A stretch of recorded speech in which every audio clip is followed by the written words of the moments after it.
welcome back to my channel.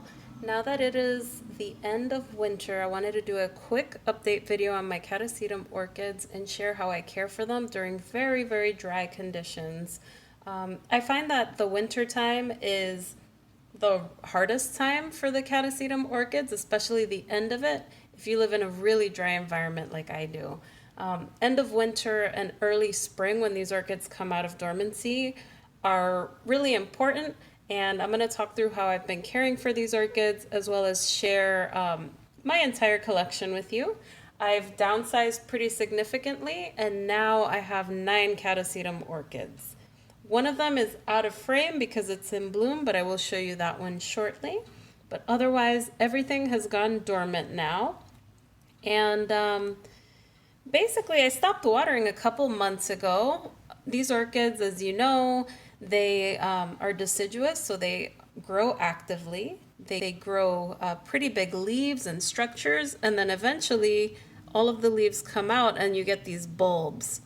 Now you have to be really careful with these bulbs because these things really stab you. So I usually cut them off when I repot. Probably should have cut them sooner, especially when I had to move them, because my husband and I got cut by these things way too much. But anyway, I digress. So these orchids have been dormant for a couple of months now. Notice that the bulbs started really shriveling up, especially the ones in the back, the larger ones. They had a lot of ridges in them. They were really desiccated. And what I did was, despite not watering for months, when you live in a dry environment, you do have to give them some hydration. So I watered all of them with the exception of these guys in the smaller pots because they were not dry, they were not desiccated. So I did pour water through all of the pots, and all of the bulbs plumped up really nicely. So these orchids should be okay without having to get watered again in the spring. Now, something that I've done with these orchids to make sure that they stay nicely hydrated is I put them over a cup of water. So forgive the algae in the cup, but I literally take a pot and put it right underneath the roots, and this helps keep these orchids nice and plump. Now that method doesn't work as well for clay pots, I've noticed, because clay pots are permeable and they're breathable, so whatever moisture that's getting in comes out.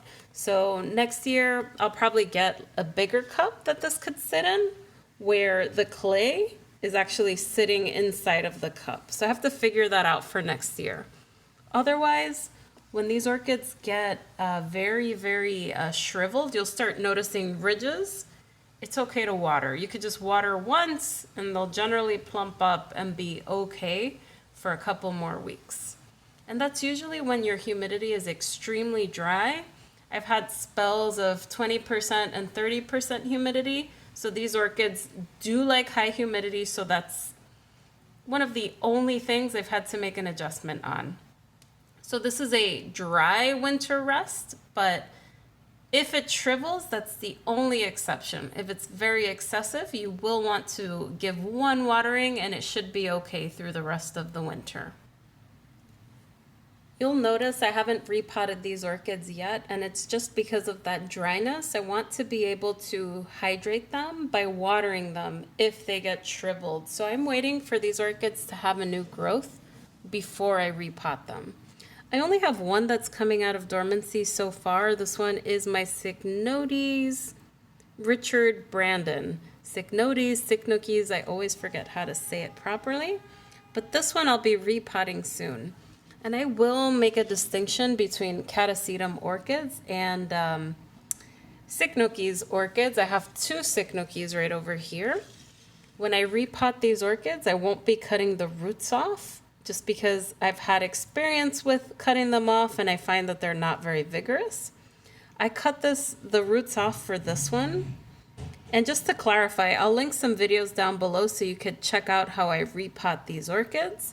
But this I cut off and I wasn't sure it was going to survive, but it did fine. But what I'm going to do with this and the other Cycnoches orchid that I have is I'm just going to put moss around the pot This one I might actually just leave alone because it didn't have that many roots last year. There's some on the bottom, but it didn't really fill the pot. So I will probably not cut these roots off. I will probably leave this in the pot or just up pot it by adding moss around it. And with this one, I'm definitely just gonna add moss around this and leave that root ball alone because I don't want to disturb this plant. It's a seedling and these are more finicky. So with Cycnoches orchids, just be very careful.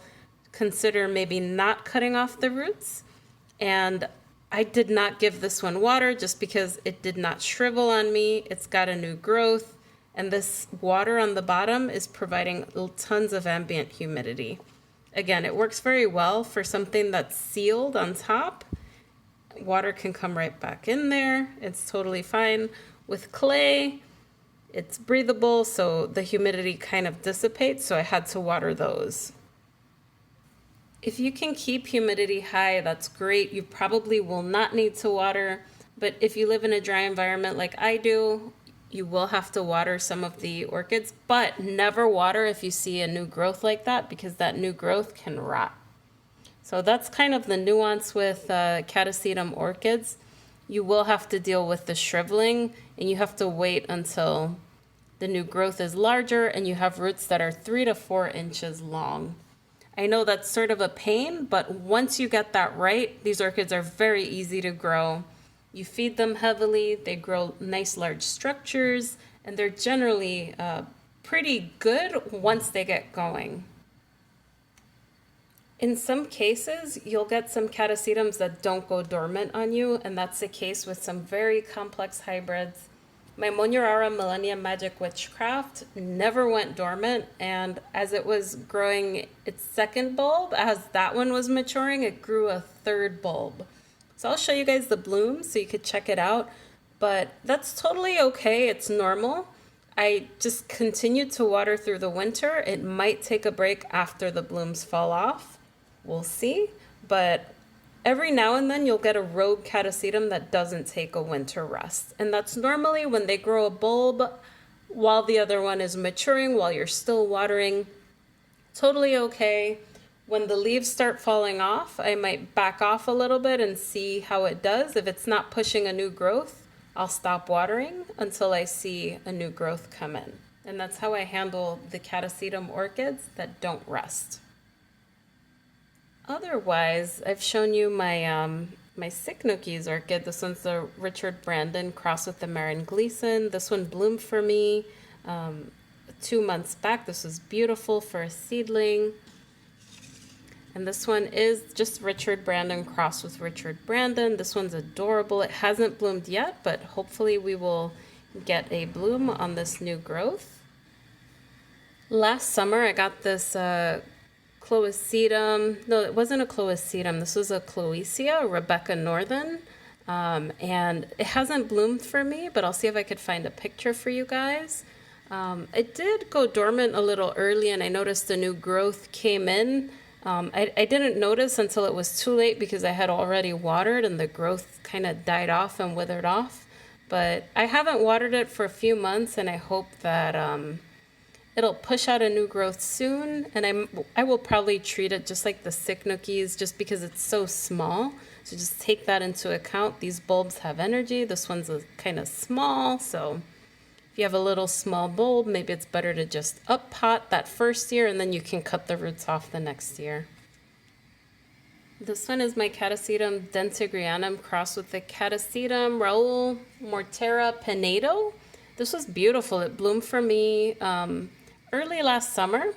I actually got rid of my Catasetum Russ Wood because they look very similar, but this one has some bigger flowers and it's fragrant, so I decided to keep this one. I like them both, but I'm running out of space, so I've been downsizing a little bit and just trying to pick the ones that I really like and only trying to keep one of each kind. So this one's really cute. This here is Catasetum Chuck and Louise. This one is Louise Clark Wonder Woman crossed with Catasetum Chuck Taylor. And this is a nice one. The back bulb is shriveled, but the new bulb is fine. I really have to cut the tips or it'll stab me. It's normal for the older back bulbs to eventually desiccate and fall off, but we have 2 other bulbs that are fine, so you just want to keep an eye out for that.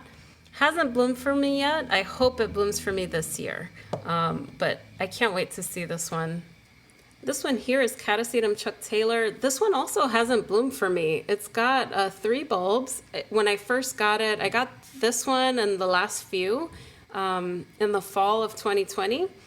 This is the parent to many of the orchids that came with the Catasetums that I got in 2020. I was surprised this didn't bloom for me, just given the bulb size, but we'll see. Hopefully it blooms for me this year when it pushes out a new growth. But this is a really nice one. It's the parent to a lot of them, and it's got beautiful colors. So this orchid over here is Catasetum Chuck Taylor cross with Catasetum Susan Fuchs. This is the cross with the last orchid that you saw. On the other end, this orchid only has 2 bulbs, and it bloomed twice for me. The blooms were really, really pretty, and I cannot wait to continue to grow this one. I don't plan on dividing it until it becomes a monster, but the flowers are so beautiful, and I'm considering entering it for judging. It's just so beautiful. It just came out so perfect. This is my favorite Catasetum of all time. It's fragrant, it's gorgeous, and it's the reason why I really like Catasetum orchids.